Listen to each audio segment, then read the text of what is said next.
Parce que justement, les 10 prochaines années de ce point de vue-là, par exemple, moi, de mon point de vue, je pense pas que c'est l'attaque qui va sauver la face du monde ou même l'économie mondiale. Et donc, qu'est-ce que, en tant que sociologue, tu imaginerais qui va se passer? Est-ce que ces phénomènes-là vont s'accroître ou qu'il va y avoir un retour vers une certaine rigueur et vers une certaine analyse et une certaine logique? Par exemple, la télé-réalité, est-ce que la télé-réalité va encore augmenter? Est-ce qu'il va y avoir des suicides comme on l'annonce? La dérive de la télé-réalité et l'accélération de sa logique. On va vite arriver au bout. C'est-à-dire qu'au bout de la télé-réalité, il y a quoi? Il y a les camps de concentration. À la fin, tu fais quoi? Tu mets des gens dans des casemates et tu leur dis on veut un volontaire pour les douches. Enfin, tu vois, c'est-à-dire qu'à la fin, il faut tuer des gens. Parce que quand tu les as un peu humiliés, un peu baisés, au début, c'est l'érotisme. C'est très vite lassant. Après, c'est les rivalités, t'as vu, c'est le maillon faible, etc. On voit où ça mène tout ça.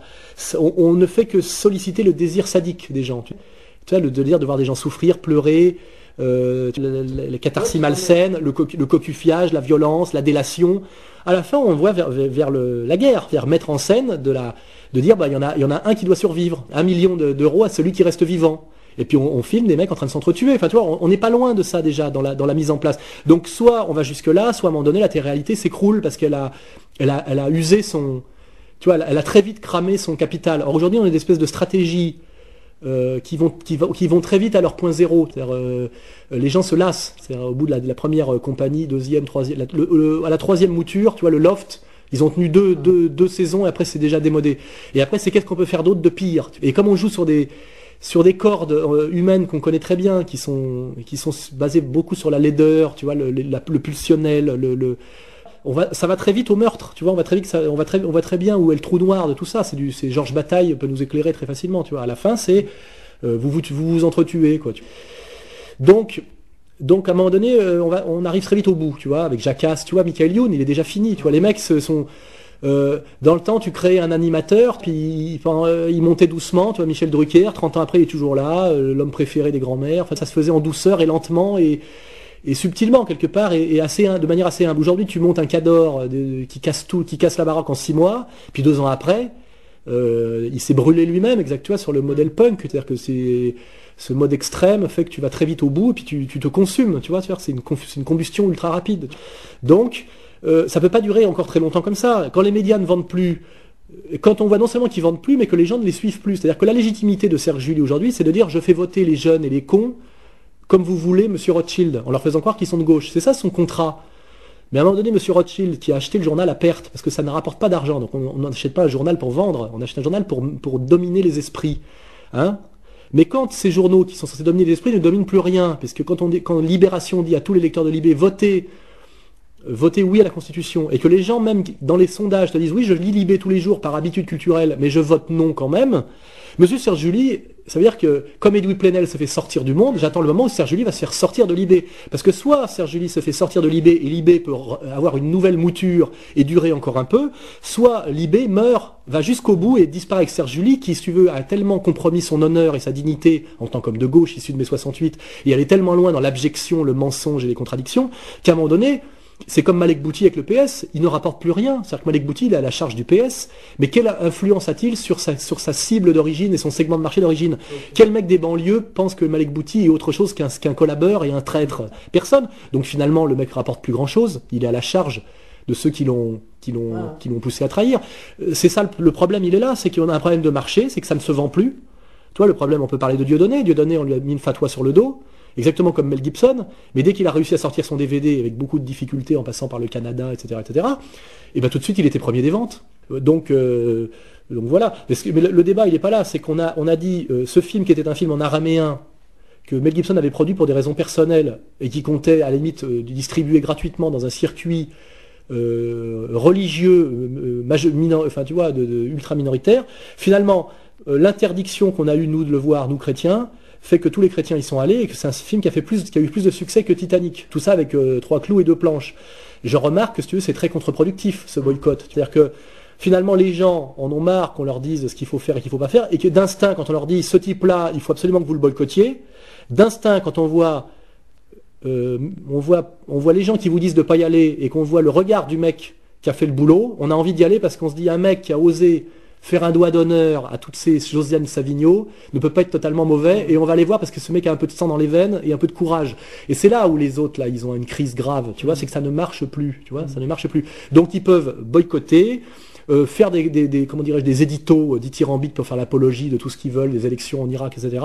Le peuple de France, qui n'est pas très courageux, mais qui n'en pense pas moins, si tu veux, donne l'impression de se soumettre, parce qu'effectivement ils ne sont pas révolutionnaires, mais quand ils peuvent, si tu veux, faire un petit doigt d'honneur en allant voter discrètement pour Le Pen au premier tour, en allant voir le film de Mel Gibson ou en achetant le DVD de Dieudonné, parce qu'ils sont tous allés l'acheter en douce, ils le font. Donc moi je dis à ces décideurs, à ces gens de pouvoir et aux gens qui travaillent pour eux, vous avez un problème, c'est que ça ne marche plus. Je veux dire, quand ça marche plus, il faut réfléchir, hein, parce que c'est tout. Moi, à la limite, si vous voulez me consulter et me payer correctement, je peux peut-être vous expliquer pourquoi ça ne marche plus. Hein. Ouais, après, le fait de savoir que si ça marche ou pas, ça les intéresse pas, eux, c'est accéder au pouvoir et le conserver, quoi. Le pouvoir, c'est la maîtrise, hein, et la maîtrise, c'est de comprendre, d'avoir un coup d'avance sur les autres. Ouais. Quand tu comprends plus comment ça marche, tu es sur le point de perdre le pouvoir, crois-moi, toujours. Ouais, mais il ira au profit de qui le pouvoir si jamais... Je sais pas au profit qui il ira, mais c'est-à-dire que les gens qui ont le pouvoir, ils ont pas envie de le perdre. Si Nicolas II avait mieux compris, si tu veux, la situation de la Russie à l'époque, il avait peut-être mieux écouté plus Lénine que Raspoutine, il serait peut-être mort dans son lit, tu vois ce que je veux dire. C'est très très dangereux de ne plus comprendre ce qui se passe. Si les conseillers de Jospin lui avaient dit « Monsieur Jospin, vous allez le vote de la Constitution, ça sera non. Ne ressortez pas de l'île de Ré pour venir être à nouveau un loser. Attendez que Hollande ait perdu et revenez après. » Moi, c'est ce que je leur ai dit. Parce que moi, si tu lis mes interviews datées sur Internet, j'avais préconisé le non à la Constitution à 56%. Donc j'ai pris le risque de 56%.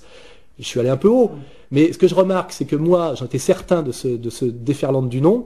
Les conseillers de Jospin, non, puisqu'ils lui ont dit, tu vois, il est pas bête, il est mal conseillé, il est très mal entouré. Ces gens-là ont perdu le contact avec la réalité, parce qu'il faut être très bête pour Jospin, qui est déjà un loser, être revenu juste pour reperdre une nouvelle fois, alors qu'il était l'homme, si tu veux, l'homme de la réconciliation du salut, s'il revenait après le référendum.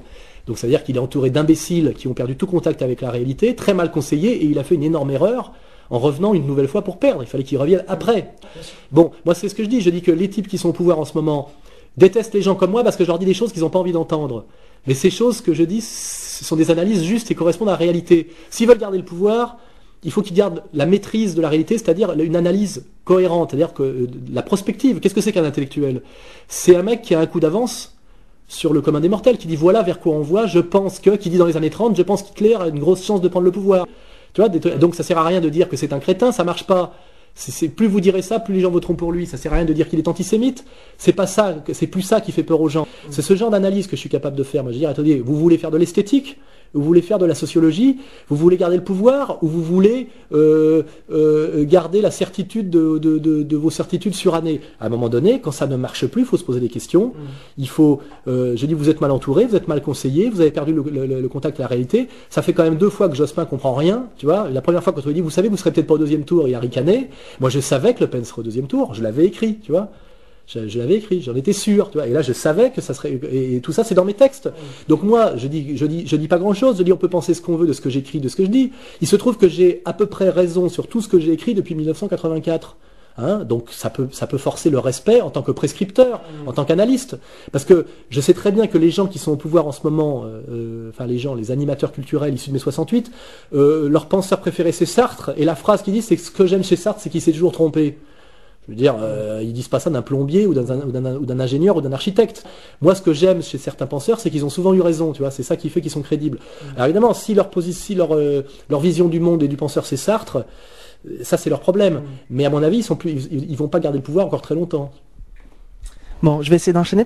Donc, tu vis sur la côte basque, hein, et donc, vu que tu t'intéresses à l'actualité et à la sociologie, et que tu as l'habitude de réfléchir sur les interactions entre les groupes sociaux, mais qu'à la fois tu es de culture marxiste. Marxienne, même maintenant. Ouais, et du fait que, justement, la culture marxiste est contre les nationalismes, est-ce que déjà tu as été confronté à t'intéresser aux problèmes basques, et est-ce que tu perçois ça comme un problème, ou est-ce que tu as plutôt une sympathie, ou... Je vais te répondre très honnêtement. J'ai travaillé sur plusieurs sujets, comme tu sais, en tant que sociologue populaire, journaliste, tout ce que tu veux, notamment les femmes, le féminisme, la séduction, etc., et sur les communautarismes. Ça m'a attiré beaucoup d'ennuis, parce que quand tu montres du doigt les communautarismes, les communautés montrent du doigt, t'attaquent, tu vois, et te disqualifient, etc. Donc j'ai eu sur le dos, comme tu le sais, le mouvement ACT UP qui m'a emmerdé, les féministes, les sionistes, quand j'ai osé parler du communautarisme,